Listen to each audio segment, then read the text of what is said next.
The Wendigo, from the book Scary Stories to Tell in the Dark, a folklore tale retold by Alvin Schwartz, narrated by me, OperatorPlays.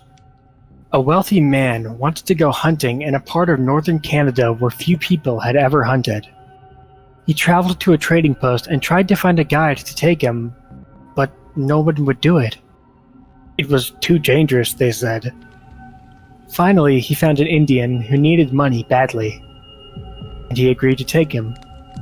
The Indian's name was Defago. They made a camp in the snow near a large frozen lake. For 3 days they hunted, but they had nothing to show for it. The third night, a windstorm came up. They lay in their tent listening to the wind howling and the trees whipping back and forth. To see the storm better, the hunter opened the tent flap. What he saw startled him. There wasn't a breath of air stirring, and the trees were standing perfectly still. Yet he could hear the wind howling. And the more he listened, the more it sounded as if it was calling Defago's name. Defago. It called. Defago.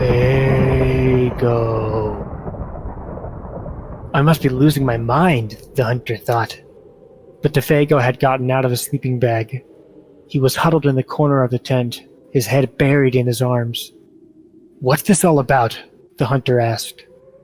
"It's nothing," Defago said, but the wind continued to call to him, and Defago became more tense and more restless. "Defago," it called. "Defago."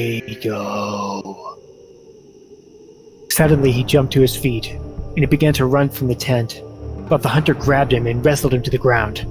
"You can't leave me out here," the hunter shouted. Then the wind called again, and Defago broke loose and ran into the darkness. The hunter could hear him screaming as he went. Again and again he cried, "Oh, my fiery feet, my burning feet of fire!" Then his voice faded away, and the wind died down. At daybreak, the hunter followed Defago's tracks in the snow. They went through the woods, down towards the lake, then out onto the ice. But soon he noticed something strange. The steps Defago had taken got longer and longer. They were so long that no human being could ever have taken them. It was as if something had helped him hurry away. The hunter followed the tracks out to the middle of the lake, but there they disappeared. At first he thought that Defago had fallen through the ice, but there wasn't any hole. Then he thought that something had pulled him off the ice into the sky, but that made no sense. As he stood wondering what had happened, the wind picked up again. Soon it was howling as it had the night before. Then he heard Defago's voice. It was coming from above, and again he heard Defago screaming, "My fiery feet, my burning feet." But there was nothing to be seen. Now the hunter wanted to leave that place as fast as he could. He went back to camp and packed. Then he left some food for Defago, and he started out. Weeks later, he reached civilization. The following year, he went back to hunt in that area again. He went to the same trading post to look for a guide. The people there could not explain what had happened to Defago that night. They had not seen him since then. "Maybe it was the Wendigo," one of them said, and he laughed. "It's supposed to come with the wind. It drags you along at great speed until your feet are burned away. And more of you than that. Then it carries you into the sky and it drops you.